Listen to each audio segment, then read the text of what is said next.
Armory disc golfers, welcome back to another video. The big moves of the disc golf offseason were supposed to be the Robinson brothers leaving Prodigy, but the biggest moves just went down in the last couple of days. And for me, because there is still no manufacturer team championship for some reason, the new disc releases that these moves herald is the real exciting part. And boy, do we have some exciting new disc releases coming. Perhaps the biggest name in disc golf history and perhaps the biggest person in disc golf history have both uprooted themselves and have some doozies in store for us. Let's get into it. After decades with Innova, where he won 12 world titles and his name became synonymous with some of the most iconic discs in the game, Ken CLIMO is no longer choosing the choice of champions and is taking his talents to himself. He recently announced a partnership with Discraft to launch his own new company, CLIMO Disc Golf. And if you want discs that give you confidence, inner confidence, more confident confidence, then these will be perfect for you. We've got to look at how his prototype discs are flying, but I need to address something about the brand itself real quick before diving into the discs themselves. I've seen multiple comments about CLIMO not deserving people's business with this line of discs because these aren't the discs that he won 12 world championships with, and because he's been out of the game for so long. And I agree and disagree. I distinctly remember going to Academy Sports and buying my first discs in the summer of 2015 and thinking to myself while staring down a 12-time signature, wow, these are clearly the best discs out there. This guy has more championships than I have chin hairs. I want to buy this because of that. And that's not the case with CLIMO discs. But two things to that. One, and we're about to get more into this, I think these are essentially the same stinking thing. And two, if the guy did win 12 world championships and then made his own discs to fit his liking, they're also probably pretty decent discs. As far as him being out of the game for so long and people not knowing who he even is, well, here's your chance. There have also been a few comments about him riding the coattails of the disc golf boom and being in it for the cash, which I think is way out of place. I don't know all the intricacies of the story between him and Innova, but it is fairly widespread knowledge that Casey hasn't made a killing off of his agreement with them due to various reasons, and that being said, I'm sure he is making money off of this venture. Good for him. This is an exciting development for disc golf, and I think having the man who is arguably the sport's GOAT being back involved with the sport is a good thing. Let's see how the discs fly. Paul Ulibarri did a video reviewing the first 3 discs in the CLIMO line, and it was interesting to see them fly, although it does make me question some of the flight numbers that we've been given for these discs. The first one is a putter, aptly named the Champ. These are marketed as having standard depth, whatever that means, alongside a microbead, which gives me hope that they won't be as terribly deep as a KC AVR or P2. I don't know what it is exactly about deep putters, but I just really prefer a shallower hand feel. It makes sense that the Champ would be an older school model though, and Ken CLIMO's definition of standard depth is probably a little different than mine.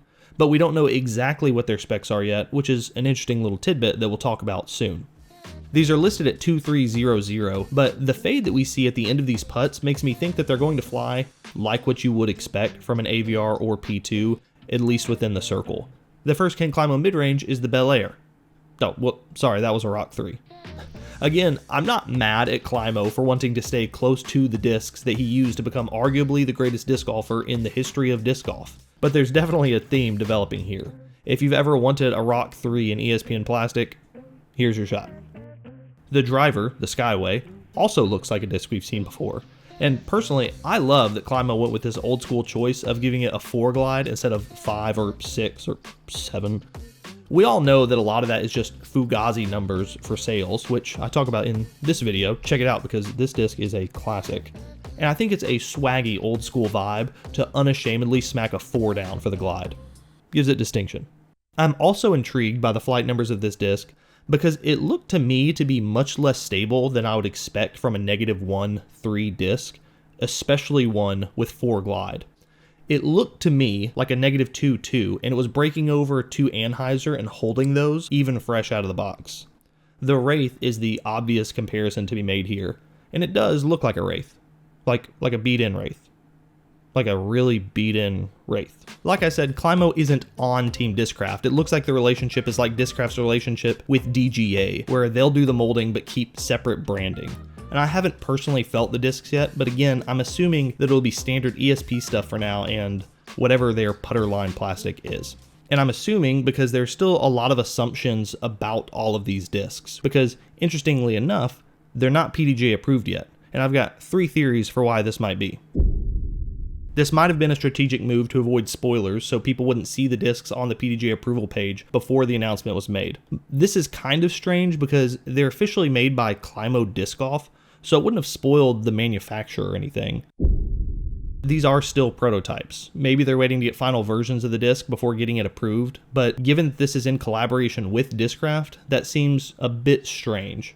Discraft, for those that don't know, love to make a disc and run it as a test flight, and then a first run, and then a stock stamp, all as separate releases. Or Ken CLIMO is breaking away from the PDGA entirely. He's using sales from his new discs to start up his very own professional disc golf tour, where World Championships are a week-long event with 7+ rounds and a final 9 again. There's an actual manufacturer team championship to play for, and ball golf courses where wind and artificial OB are the greatest obstacles on a hole are banned. Personally, I hope it's number 3. CLIMO Disc Golf looks awesome. It's got that ball golf vibe thing going on, but again, I dig it. But now it's time to look at the biggest signing of the disc golf offseason. Like, literally the biggest. It's Big Germ. Yesterday, MVP announced that they were signing Jeremy Colling to a 4-year deal to be on the squad. The era of Gyro Germ begins after an extensive time with Innova, a departure that shocked many, including myself, earlier this offseason. I've seen some comments about Colling's days of relevance as a player being behind him, but he still clearly got value as a brand ambassador, particularly with his leading role with the sport's biggest media outlet. And in general, player movement is good for the sport. Stuff like this excites me to see what his first disc is going to be with MVP, and overall, I think it's going to be a good fit for both parties involved. And speaking of being excited to see a new disc, MVP teased one that I think they have lined up that I'm incredibly excited before, and we'll get to that in just a second. You need to get you someone that looks at you the way Big Germ looks at MVP discs. Like I said, player movement is good for the sport, and it looks like it was good for Jeremy Colling's soul too, by the look on his face during this whole process. His personality also seems to be a great fit alongside MVP's other headline pros. When I think of brands like Discraft, for example, I think of this sort of mood.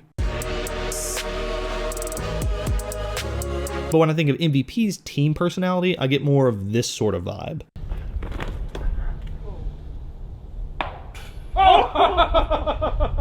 Are you kidding me? Are you kidding me? I knew that just got mad again. Colling also apparently thinks it's a good fit thus far, given this Instagram post and some comments he made during a feature in Simon's most recent video. I 100% agree with him, for what it's worth, that MVP mids are the best in the game when it comes to forehanding. It was actually a big point that I made in this video, and I'm already loving watching Big Fella pure some forehand hexes. But I don't think that it'll be hexes with Germ's moniker on them for his first MVP release. First off, there are already 1,000 special edition hex releases, and a company as big and established as MVP wouldn't just keep putting out the same popular mid-range over and over and over every time they sign a new pro. That would just get silly. He's holding a pyro throughout his intro shots, including his team portrait, so I'm leaning in that direction. And what is this sparkling thing? This looks to be a proton disc with Eclipse flakes throughout it, and based on the rim size, I'm guessing that it's a mid-range. And in addition to what I just said, I have what I think is good reason to believe this will be the first look at a special new blend for a pseudo Eclipse Pyro, which, if you followed MVP discs for a little while, you know this is a near mythical mold. The Pyro is a beloved mold, and it's one of the best overstable mids in the game. If you haven't tried one out, we've got plenty to choose from at armorydiscgolf.com. Thanks for your support. MVP also has the best glow plastic in the game by quite a wide margin, so naturally we the people want an Eclipse Pyro. Problem is, MVP has said that due to the weight of the Eclipse plastic polymers and the particular way the Pyro mold is made, when they tried to make Eclipse Pyros, they kept coming out too heavy over the PDGA weight limit. So, this looks like it might be both a workaround to that problem, as well as an awesome new looking plastic blend for us to fawn over. There's also this single shot disc shown, but I'm thinking this is probably a smoke screen or whatever, and there's probably just a core, again probably of a pyro, that MVP included to highlight the sparkling thing. And it's interesting to me that it appears that this is the second time in this video that a core of a disc is shown without an overmold, which isn't a huge deal, but it's kind of strange to happen twice in a 2-minute video. I'm excited about a Big Germ gyro disc, but I'm really excited about the potential for an Eclipse Pyro. And if you put those two together, then you can go ahead and clear out some space in my bag, because I'll be needing a few of those stat. But let me know which of the discs that were revealed or teased in these 2 new releases that you're most interested in. And if you're from CLIMO Disc Golf, shoot some of those orange protos our way. I'm excited to give them a toss. There's a lot to be excited about going into 2025, and this doesn't even include some of the other big releases and news that we've gotten wind of that will be coming down the pipeline relatively soon. I'm excited to share it all with you in the coming days, but for now, get out there and hug some discs. Thanks for watching, and I'll see you in the next one. Confidence.